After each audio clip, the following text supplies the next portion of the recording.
군대 오면 이런 얘기를 종종 들어요. 군대 가면 적당히 중간만 가라, 이런 얘기들 많이 합니다. 아마 직장 생활에서도 그런 경우를 아마 보신 적이 있을 겁니다. 취업하면 야, 너무 나서지도 말고 너무 뒤처지지도 말아라, 이런 얘기 들어보실 거예요. 그런데 여러분, 성경을 보면 적당히 구경꾼들을 통해서는 아무런 역사를 펼치지 않습니다. 적당한 곳에 서서 그저 그냥 무리 없이 무난하게 살면 그렇게 살아갈 수는 있을지 모르지만 기가 막힌 일들은 펼쳐지지 않습니다. 그리고 내 인생에 뭔가 정말 한 획을 그을 만한 일들은 그런 사람들 통해서는 펼쳐지는 것 잘 보기 어렵습니다. 성경을 보면 오히려 힘들고 어렵지만 시련 속에서도 도전하는 불굴의 의지를 가진 사람들이 기적을 보고요, 그들 통해서 하나님의 역사가 펼쳐집니다. 마태복음 9장과 마가복음 5장, 누가복음 8장에도 나오는 아주 유명한 얘기가 있습니다. 12해 동안 혈루증이라고 하는 병을 앓고 있는 여인의 이야기입니다. 이분은 이 병을 고치려고 많은 의사들을 찾아다닙니다. 많은 의사들을 찾아다니면서 병을 고치려고 노력을 합니다. 여러분, 의사를 만나서 병을 고친다고 하는 것은 단순히 진단을 받고 약 먹는 정도가 아니잖아요. 거기에 따른 처방이 따라오는 거예요. 그 처방은 때로는 굉장히 고통스러운 거예요. 먹을 거 못 먹고, 그렇죠? 좋아하는 거 못 먹고, 요즘 말로 하면 커피 못 먹고, 요즘 말로 하면 술 먹지 말라고 그러고, 또 어떤 것은 밀가루 음식 먹지 말라고 그러고, 뭐 그런 겁니다. 그것뿐이겠어요? 옛날에는 그거 말고도 많은 것들이 있었습니다. 더 나가서 돈이 억수로 들어가요. 성경에 보면 이 여인은 이 병을 고치려고 온갖 노력을 다해서 가진 것을 다 허비했다 그랬습니다. 그럼에도 불구하고 병을 고치지 못했어요. 그럼에도 불구하고 병을 고치지 못했다. 여러분, 이쯤 되면 이 여인의 인생에 있어서 생각이 어떻겠습니까? 삶이 어떻겠습니까? 굉장히 피폐한 그 생각이고 모습이었을 것입니다. 그럼에도 불구하고 이 여인이 어느 날 소식을 듣습니다.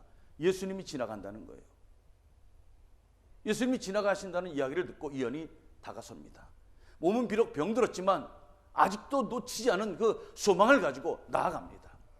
많은 사람들이 둘러서 있는 거예요, 예수님 곁에. 이 예수님 곁에 둘러선 사람들을 뚫고 이 여인이 다가섭니다. 그리고는 이런 믿음을 가지고 손을 뻗지요.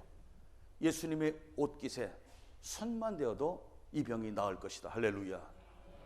이런 마음을 가지고 손을 뻗습니다.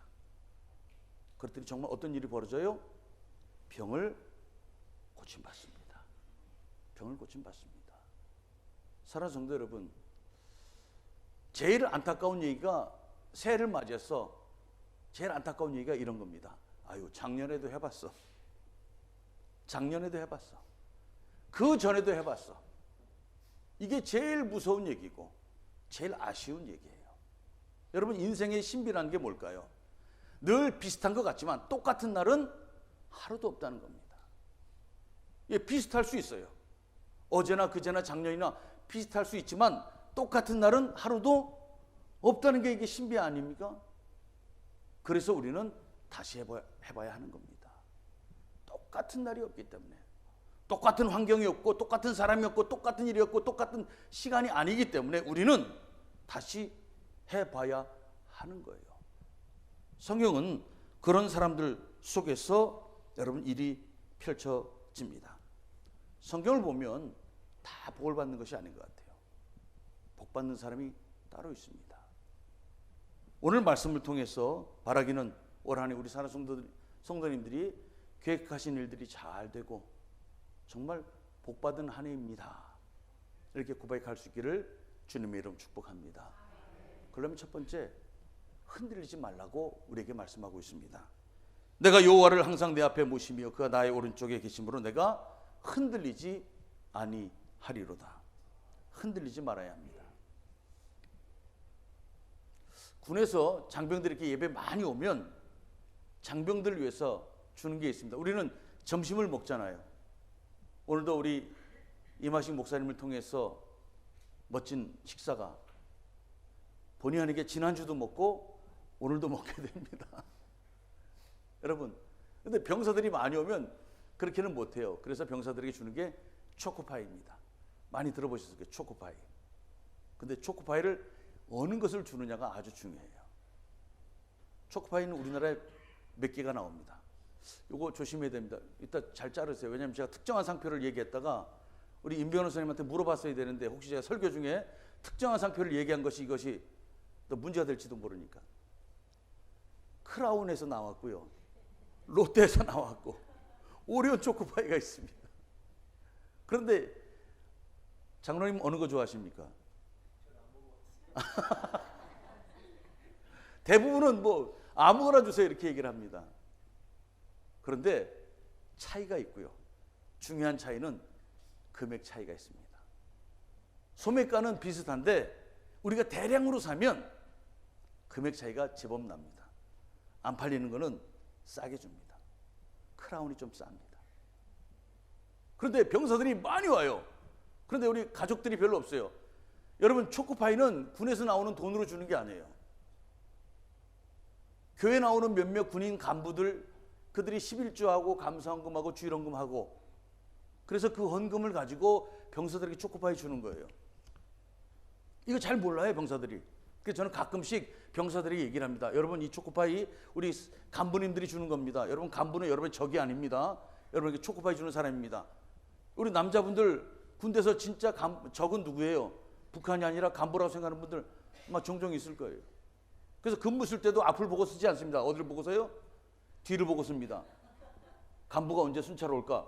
그거 보고 근무 쓰는 거예요. 그거.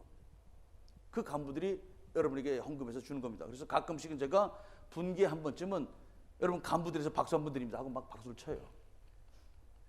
그런데 이제 간부들이 많지 않고 헌금을 덜하면 초코파이가 부담이 되는 거예요. 그러면 목사는 유혹이 오죠. 뭘로 줄까? 그래서 크라운도 줘봅니다. 원래는 제일 좋은 게 오리온 초코파이입니다. 그런데 돈 때문에 크라운을 줘요. 그러면 몇만 원 세이브가 돼요. 그런데 병사들이 기가 막히게 알아요. 병사들 중에는 이거를 분석하며 먹는 애들이 있어요. 그 안에 들어간 이 마시멜로라고 그러나요? 이 마시멜로가 어떤 것인지 분석하는 애들이 있어요. 그래가지고 바로 효과가 나타납니다. 절에 갔더니 오리온 주던데. 절에 갔더니 오리온 주던데. 교회 오니까 크라운 주네. 그 다음 주에 몇 명 떨어집니다. 초코파이만 주는 게 아니에요. 콜라도 줍니다. 콜라도 크게 두 개가 있습니다. 옛날엔 세 가지가 있었어요. 광복, 8.15 광복 콜라가 있었고요. 모르시죠? 8.15 콜라. 그 다음에 또 하나 태극 무늬가 그려져 있는 펩시 콜라가 있고요. 그리고 시뻘건 코카콜라가 있습니다. 어떤 걸 좋아할까요? 코카요. 입맛은 똑같습니다. 병사들도요 코카콜라를 좋아해요. 그런데 콜라 값도 차이가 있습니다. 이게 두 개 다 같이 몰아서 주려면 돈이 부족한 거예요. 그러면요 아이들이 또 요것도 또 차별을 둡니다. 오늘은 펩시네. 그래서 제가 막 광고를 하죠. 오늘은 여러분 애국심으로 먹어야 합니다. 태극 무늬가 그려진 콜라로. 막 해야 돼요. 교회에서는 가끔 군인교회에서는 라면도 끓여줬습니다. 라면. 이제 수요일날 이럴 때 근무 쓰고 막 예배 오면 허기지거든요. 그러면 라면도 끓여줘요. 그런데 일일이 여전대원들이 끓여줄 수가 없어요. 가족들이 많지 않으니까. 그래서 이만한 테이블에다가 가운데다가 브루스트 하나 올려놓고 냄비 올려놓고 물 올려놓고 라면도 쌓아놓습니다. 그러면 자기들이 앉아서 끓여 먹는 거예요. 라면도 차이가 납니다. 신라면을 좋아해요. 매운 라면, 신 라면, 농심 신라면. 그런데 비싸요. 몇백 원. 100원, 50원이 비싸요. 이게 한두 개는 차이가 안 나는데 많으면 이게 부담이 되는 거예요. 그래서 삼양라면도 줘보고요. 그리고 오뚜기 라면도 줘봅니다. 그러면 죽어도 욕먹습니다. 죽어도 욕먹어요. 죽어도. 야, 이게 고민인 거예요. 여러분, 우리 인생에 있어서 선택의 기준이 뭘까요? 여러분, 우리가 흔들리는 이유가 뭘까요? 대부분이 우리가 흔들리는 이유 중에 하나는 돈 때문에 흔들리는 거예요. 여러분, 살면서 내 기준이 막 흔들리는 것 중에 하나는 사실은 돈입니다. 돈 때문에 흔들리는 거예요. 어떻게 하면 돈이 좀 더 많이 올 것인가? 어떻게 하면 돈이 좀 더 세이브 될 것인가? 어떻게 하면 내가 조금 더 많은 것을 가질 것인가? 이게 기준인 거예요. 그러다 보니까 흔들리는 거예요. 그런데 흔들리다 보면 나중에는 결국 후회하게 됩니다. 여러분, 일하고 나서도 안 되는 경우가 있어요. 여러분, 예레미야 17장 5절의 말씀을 같이 한번 읽어봤으면 좋겠습니다. 예레미야 17장 5절 같이 읽습니다. 시작.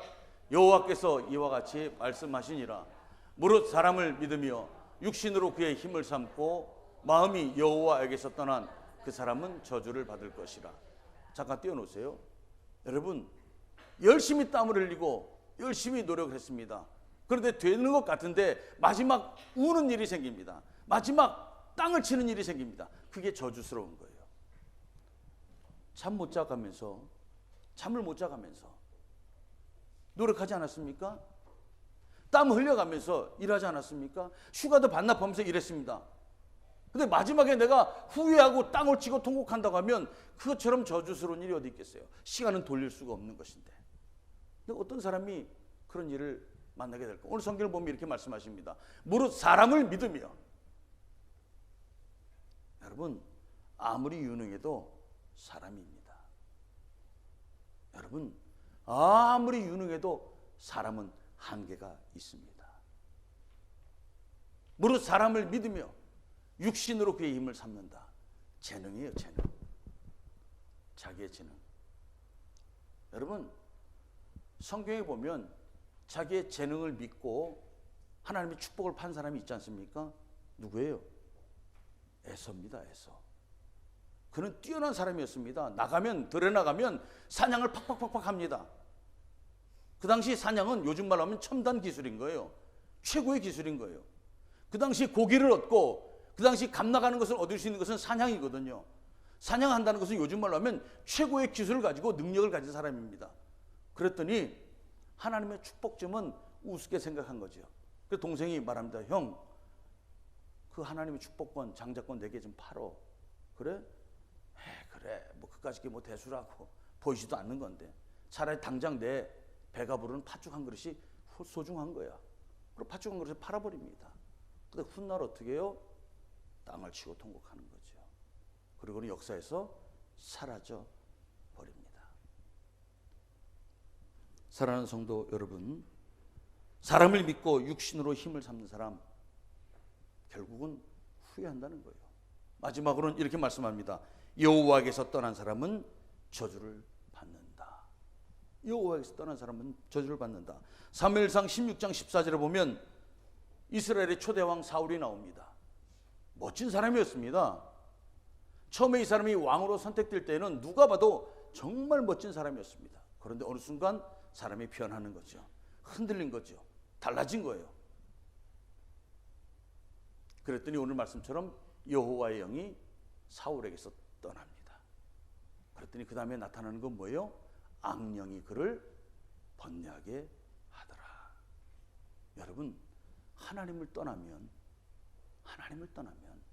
우리는 귀신에게 사로잡히는 거예요.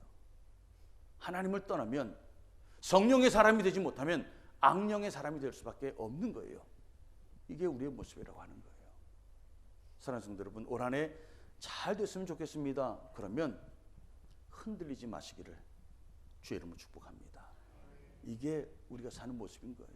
그러면 흔들리지 않는다는 말이 어떤 말일까요? 오늘 성경은 또 우리에게 답을 주고 있습니다. 여러분 16장 8절의 말씀을 다시 한번 보겠습니다. 시작. 내가 여호와를 항상 내 앞에 모심이여 그가 나의 오른편에 계심으로 내가 흔들리지 아니하리로다. 이러므로 나의 마음이 기쁘고 나의 영도 즐거하며 내 육체도 안전히 살리니. 아멘. 어떻게 흔들리지 않습니까? 여호와를 내 앞에 모신다. 여러분, 어려서 놀았던 놀이 중에 우리는 놀 게 없어가지고 땅에 금 긋고 줄 긋고 노는 놀이들이 참 많았습니다. 그렇죠? 어떤 놀이가 있을까요, 권사님? 줄넘기요? 땅에 줄 그리고 하는 줄넘기 또 있군요. 또 땅 따먹기도 있었고요. 또 비석치기도 있었고요. 저희는 오징어 가이상이라고 그러나요?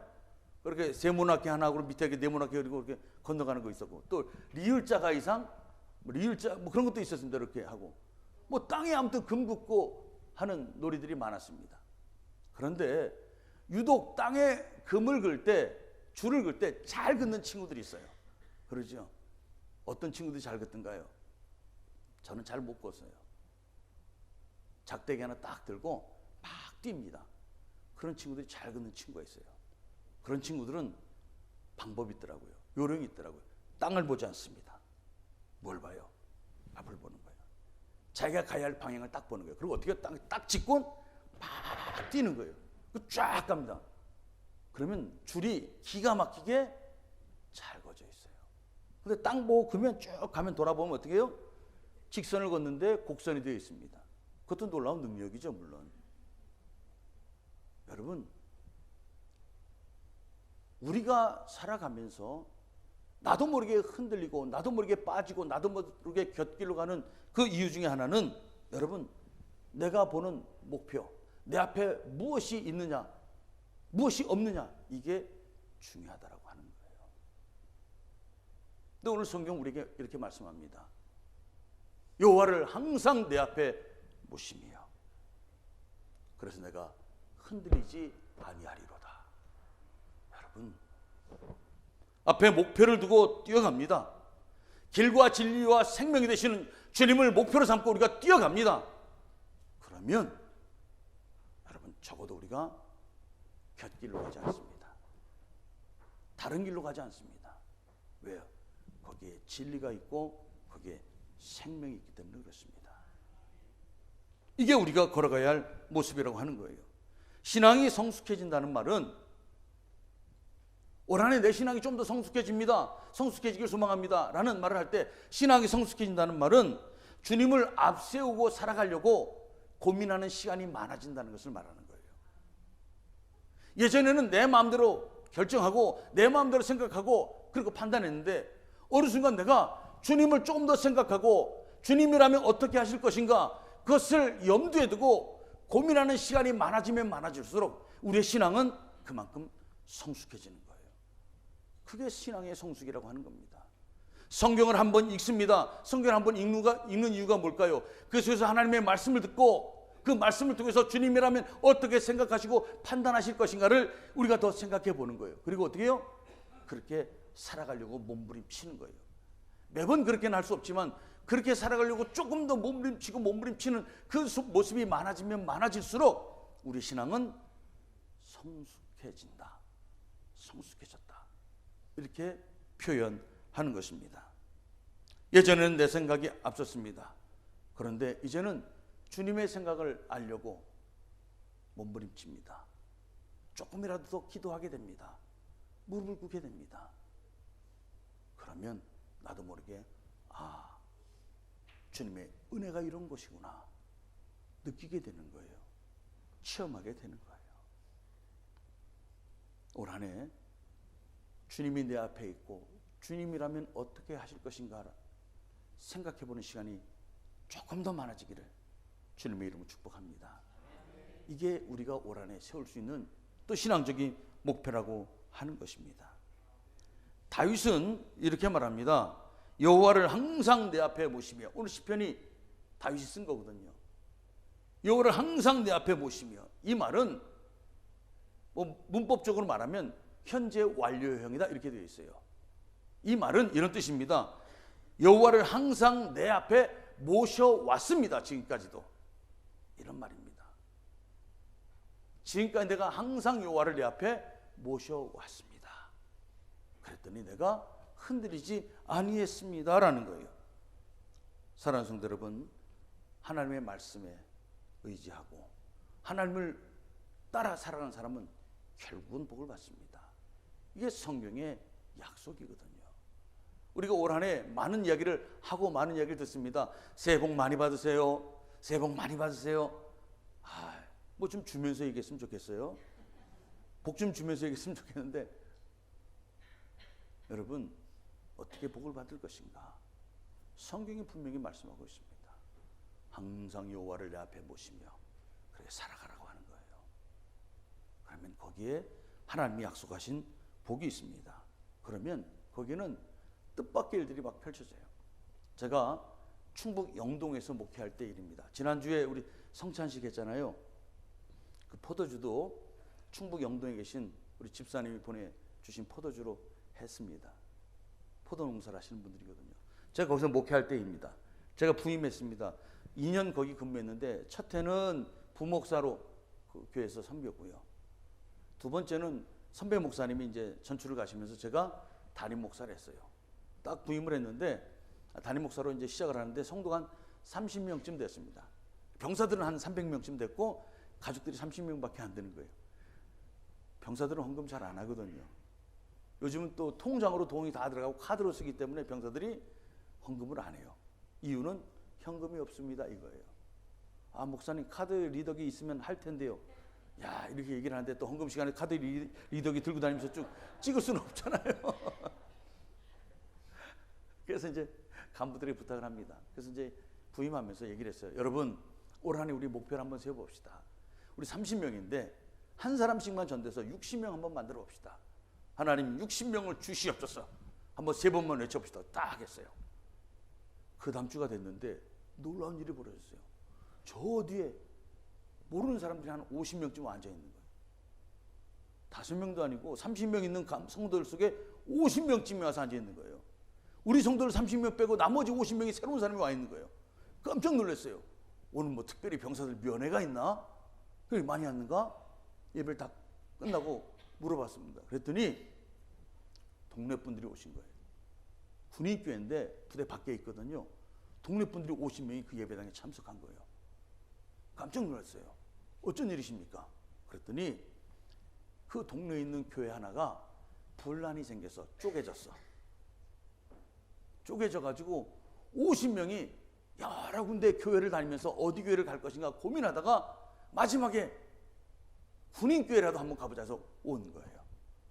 야, 우리가 지난주에 30명 보내달라고 했더니 하나님께서는 교회를 쪼개서 50명.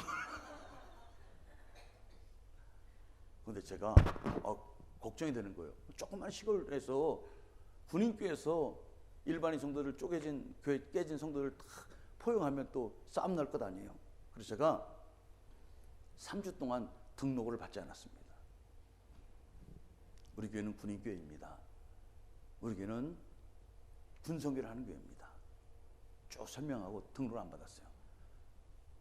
그리고 3주 지나서 그 중에 오신 분들 중에 대표를 불렀어요. 불러서 우리 군인교회 특징은 첫째, 목사가 2년마다 바뀝니다. 두 번째, 우리는 밖의 교회처럼 막 이렇게 신방 여러분 못 해드립니다. 그리고 밖의 교회처럼 여러분 위해서 많은 서비스 못 해드립니다. 그리고 우리 헌금은 대부분 다 병사들 위해서 사용합니다. 우리는 교회 건축하지 않습니다. 뭐 이런 거 몇 가지 쭉 해줬어요. 그래도 군선교회 뜻이 있으신 분들은 오시면 저희들이 받겠습니다. 그러나 우리는 지역교회와 잘 지내고 싶지 지역교회와 등지고 싶지 않습니다. 저 딱 했어요. 그런 용기 있으신 분만 제가 받겠습니다. 그래서 자기들끼리 모여서 회의를 하시더라고요. 그래서 정말 딱 해서 50명 중에 몇 명 남았겠습니까? 30명 남았습니다. 참 신기한 거예요. 여러분, 우리 예수 믿는 사람들은요, 우리 예수 믿는 사람들은 늘 듣고 계신 분이 있음을 알아야 됩니다. 우리 입술은 찬송도 부르고요. 우리 입술은 기도도 하고요. 우리 입술은 복음을 전합니다. 우리의 삶은 거룩한 산 제사라고 우리가 그렇게 이야기를 합니다. 그래서 우리의 삶은 늘 하나님 앞에 있는 거예요. 그렇게 본다면 말을 잘해야 돼요. 말을 잘해야 돼요. 올 한 해 살면서 여러분, 하나님께서 우리에게 어떻게 복을 주시고 어떤 일을 우리에게 펼쳐질지 아무도 모르는 거예요. 그렇다면 여러분, 항상 하나님을 내 앞에 모시고 산다는 그 의식을 가지고 사세요. 그러면 말도 조심하겠죠. 행동도 조심하겠지요. 그러면 거기에 변화가 올 것입니다. 이게 성경이 우리에게 보여준 약속인 거예요. 마지막입니다. 여호와를 항상 내 앞에 모시고 흔들리지 아니하며 살아갑니다. 살아가면서도 우리 앞에는 늘 기로가 있습니다. 선택의 기로가 있는 거예요. 한번 16편 11절의 말씀을 같이 읽어봅니다. 시작. 주께서 생명의 길을 내게 보이시리니 주의 앞에는 충만한 기쁨이 있고 주의 오른쪽에는 영원한 즐거움이 있나이다. 아멘. 여러분, 우리 앞에는 주님이 보여주신 길이 있습니다. 그게 뭐냐면 생명의 길이에요. 여러분, 생명의 길을 억지로 가게 하시기도 하지만 주님은 우리에게 자유의지라고 하는 것을 주셔서 선택하게 하십니다. 우리의 의지를 보시는 거예요. 우리의 믿음을 보시는 거예요. 여러분, 우리 앞에는 길이 있습니다. 선택을 해야 돼요. 올 한 해도 하나님께서 우리를 로봇처럼 막 그렇게 프로그램해서 몰아가지 않으실 것입니다. 올 한 해도 하나님께서 우리를 코너로 몰아서 그것만 선택하게끔 하지 않으실 거예요. 우리로 하여금 충분한 기회를 주시고 우리로 하여금 충분한 선택할 수 있는 그런 일들을 허락해 주실 것입니다. 그리고 우리의 믿음을 보실 거예요. 여러분, 그때 어떻게 하실 것입니까? 다시 이렇게 말합니다. 주께서 내게 생명의 길을 보이시리니, 그런데 내가 그 길 가운데는 그 길 넘어 있는 것을 보겠습니다. 주의 앞에는 충만한 기쁨이 있고 주의 오른쪽에는 영원한 즐거움이 있습니다. 기쁨과 영원한 즐거움을 위해서 나는 길을 선택하겠습니다. 이거예요. 이게 생명입니다. 생명의 길을 선택해야 하는 것입니다. 그리스도인들의 삶의 기준은 명확합니다. 살리는 거예요. 살리는 거. 여러분, 어떻게 하면 우리를 통해서 기업이 살아나고 가정이 살아나고 이웃이 살아나고 교회가 살아날 것인가, 그 기준을 가지고 선택하십시오. 누구 죽이고 내가 살려고 하지 마세요. 다 죽습니다. 다른 사람을 죽여야 내가 선다고 생각하는 것은 착각입니다. 살리는 쪽을 선택하십시오. 그래야 복을 받습니다. 그래야 잘 되는 거예요. 성경에 보면 말 한마디만 하면 살 수 있었지만 그 말 한마디를 안 한 사람이 있습니다. 야, 너희들 하나님 말고 나에게 한 번만 절해라. 나도 경배한다고 한마디만 해라. 그럼 내가 너희를 불구덩이에 안 집어넣겠다. 여러분, 다니엘의 세 친구 사드락, 메삭, 아벳느고의 이야기입니다. 그런데 어떻게 해요? 안 하겠다는 거예요. 이 말 한마디면 내가 이 세상에서 살 수도 있고 당장 눈앞에 이익도 얻을 수 있고 당장 내 몸에 와닿는 고통이 사라질 수도 있지만, 그럼에도 불구하고 나는 분명히 선택하겠습니다. 영원한 기쁨과 영원한 즐거움이 있는, 충만한 기쁨과 영원한 즐거움이 있는 그 길을 선택하겠습니다.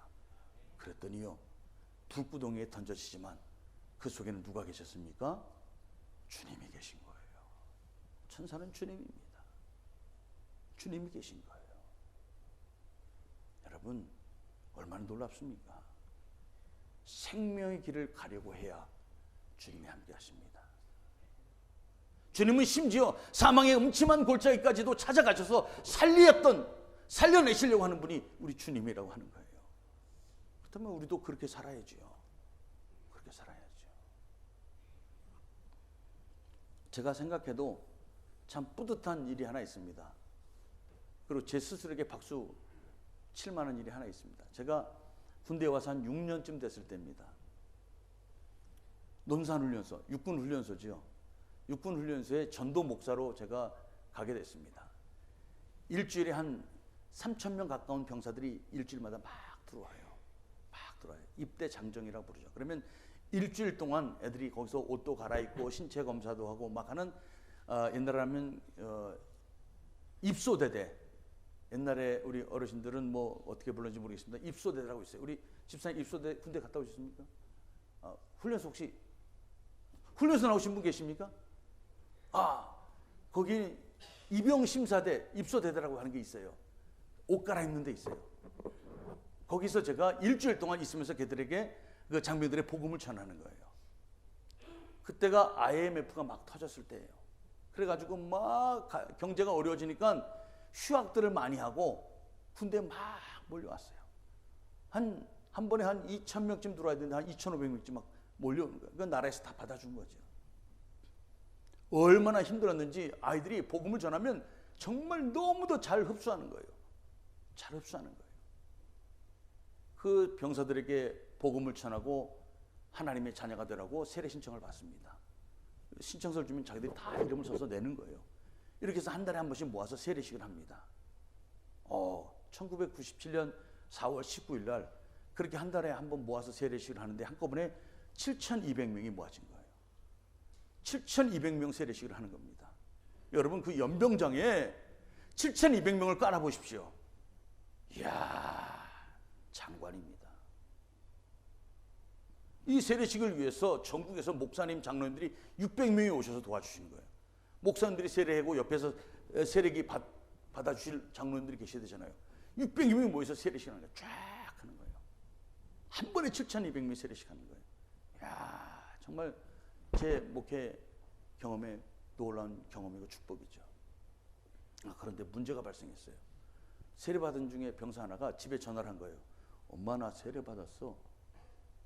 엄마가 난리가 난 거예요. 야 이놈아, 세례라니 무슨 얘기야. 내가 너 절에 가서 얼마나 기도하고 너를 낳았는데 네가 교회 가서 세례를 받아. 이게 무슨 일이라고 막 난리가 난 거예요. 너 군대에서 억지로 받은 것 아니야? 아니야. 군대 갔더니 초코파이 목사가 나와서 막 뭐 설교하고 그러는데 너무 감동해서 세례받았어. 뭐 이렇게 얘기를 했나 봐요. 이게 불교 신문에 실린 내용이에요. 불교 신문에. 제가 불교 신문에도 실렸거든요. 엄마가 이거를 또 이제 불교 계통에 이제 또 진정을 낸 거예요. 그래서 또 이게 군으로 들어온 거죠. 야, 그래가지고 막 보도가 되고 난리가 났습니다. 육군본부에서 종교 편향에 대해서는 아주 예민하니까 합동조사 나온 거예요. 저를 불렀어요. 목사님, 혹시 병사들 강압적으로 세례 준 건 아닙니까? 조사를 하는 거죠. 보십시오. 제가 강압적으로 주게 생겼습니까? 그런가 보네, 이거. 그런가 보네요. 네? 그거 아닙니다. 설명했어요. 쭉 과정을 설명했더니 안 믿죠. 그러더니 그 조사단이 제 예배 드리는데 와서 보겠다는 거예요. 정말 예배 드리는데 저 뒤에 합동조사, 오부 합동조사 나와서 저 뒤에 앉아있는 거예요. 야, 그런데 병사들이 막 몰려오는 거예요. 그 앞에서 설교를 한다는 게 얼마나 떨리겠어요. 그래도 어떻게 해요? 설교를 했어요. 그런데 정말 성령의 은혜로 그때도 엄청나게 많은 병사들이 막 세례 신청을 한 거예요.